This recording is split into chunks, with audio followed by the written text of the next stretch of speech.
पता है सहेलियों, जब भी हम लोग बात करते हैं ना बहुत भावुक होकर अपने मायके वालों के लिए या अपने माता पिता के लिए, और जब अपने ससुराल में हम इसकी बात करते हैं, कभी सपोज़ करिए कभी अपने पिता के लिए ये बात करते हैं कि एक बार हमें क्या चाहिए था और कैसे हमारे माता पिता ने हमें वो चीज़ें मुहैया कराईं, कैसे हमको दिया। नॉर्मली हम लोग बहुत इमोशनल होके बोलते हैं कि बाबूजी के पास पैसे नहीं थे और बहुत तकलीफ़ से उन्होंने 2-3 महीने पैसे अपने डेली खर्च से जमा करके मेरे लिए एक गुड़िया ख़रीदा, या मेरे लिए उन्होंने एक साइकिल ख़रीदी। और हम अपने पतियों से और अपने ससुराल वालों से या किसी से, अपने मित्रों से ऐसी ही बात करते हैं और बहुत इमोशनल हो जाते हैं हम, हमारी आंखें भर जाती हैं कि हमारे पिता कितना संघर्ष किया करते थे।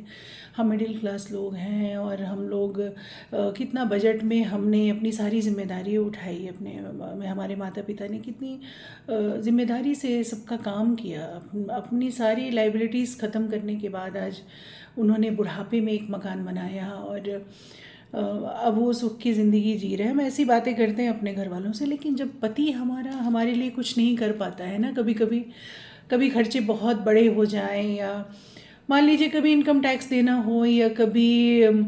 कुछ ऐसा खर्च आ जाए जिसको वो निगलेक्ट नहीं कर सकता है, या कभी फ़ीस बढ़ गई है बच्चों की,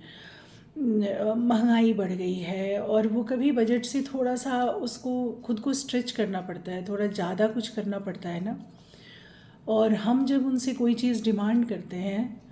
और वो नहीं कर पाते हैं, और उन्होंने मना नहीं किया है आपको, आपके पतियों ने, लेकिन उन्होंने सिर्फ ये इतना कह दिया है कि 2 महीने रुक जाओ, तो हम कितने गर्म हो जाते हैं। ये आप खुद सोचो, हमें कितना गुस्सा आता है। हम फिर अपने माता पिता की कहानियाँ भूल जाते हैं। हम ये भूल जाते हैं कि हमारे पिता ने जो संघर्ष किया है वो संघर्ष हमारे पति भी कर रहे हैं। उनको भी मेहनत लगती है, वो भी जब घर से बाहर जाते हैं ना तो बहुत मेहनत करते हैं, वो बहुत काम करते हैं, सारे दिन मेहनत करके वो घर में आते हैं और वो इस उम्मीद से आते हैं कि आपका मूड भी अच्छा रहे, आप भी संतोष से जिएं, आप भी खुश रहें, आपका भी मुस्कुराता हुआ चेहरा उनको दिखे। तो जब आप रूठ जाती हैं या नाराज़ हो जाती हैं अपने पति से कि उनसे आपने कुछ आज कहा और आपको आज ही नहीं मिला, तो एक बार आप अपना ही कहा हुआ वो स्टेटमेंट, वो शब्द ज़रूर याद कीजिए जो आप अपने पिता के लिए और अपनी माता के लिए आप बात करती हैं अपने पति से, और कहती हैं कि मेरे पिताजी बहुत मेहनत करके पैसे कमा कर लाते थे। तो आप इस बात को याद रखिए कि आपका पति भी बहुत मेहनत करके पैसे कमा रहा है और वो अपने पैसे से, मेहनत की कमाई से आपकी सारी खुशियाँ, वो सारी इच्छाएं पूरी कर रहा है। तो अगर कभी ऐसे उसके हाथ में तंगी आ जाए ऐसी कि वो तुरंत आपके कुछ अरमान पूरे ना कर सके, तो थोड़ा धैर्य रख लीजिए, थोड़ा आप 1-2 महीने इंतज़ार कर लीजिए बजाय लड़ने के। क्योंकि आप अगर उसको इतना तनाव देंगी ना तो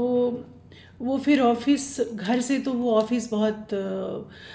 सोच कर जा रहा है कि उसको काम करना है, बहुत मेहनत करनी है, लेकिन अगर आपने ऐसा व्यवहार किया ना तो वो घर, अपने ही घर में वापस आने के लिए उसको सोचना पड़ेगा, उसको वो हेजिटेट करेगा। वो घर जिसने वो अपनी बहुत मेहनत की कमाई से ख़रीदा है या बनाया है, वो घर ना उसको होटल लगने लगेगा। उसको लगेगा कि वो बस खाने के लिए आ रहा है या अपना मन मार करके 2-4 घंटे बिताने के लिए आ रहा है और वापस कल वो काम पे चला जाएगा। तो आपका ये प्रयास रहना चाहिए कि आप भरोसा करिए अपने पति का, उसकी मेहनत की भी कद्र करिए जैसे आप अपने पिता के मेहनत की कद्र करती थी, और आप ये मानकर चलिए कि वो आपसे सच बोल रहे हैं और आपके पास, उनके पास पैसे की कमी हो सकती है, क्योंकि उनकी कमाई से सिर्फ आपके लिए गिफ्ट ही नहीं लाना होता है, बच्चों की फ़ीस भी देनी होती है, घर के सारे काम करने होते हैं, माता पिता की दवाइयाँ हैं, बहुत सारे काम हैं, बहुत ऐसे छोटे बड़े काम हैं जो आपको पता है। तो उनकी मेहनत की कदर भी वैसे ही करिए जैसे आप अपने पिता की मेहनत की कदर करती थी। उनके लिए भी वैसी ही सहानुभूति और संवेदना रखिए जैसे आप अपने माता पिता के लिए रखती थी। इंतज़ार कर लिए, 1-2 महीने इंतज़ार करके अगर आपको वो अरमान आपके पूरे हो जा रहे हैं और आपकी खुशी वो पूरी हो जा रही है, तो फिर दिक्कत क्या है। इसलिए पति पत्नी एक दूसरे के साथ प्यार से रहिए और छोटी छोटी चीज़ों के लिए नोक झोंक मत करिए।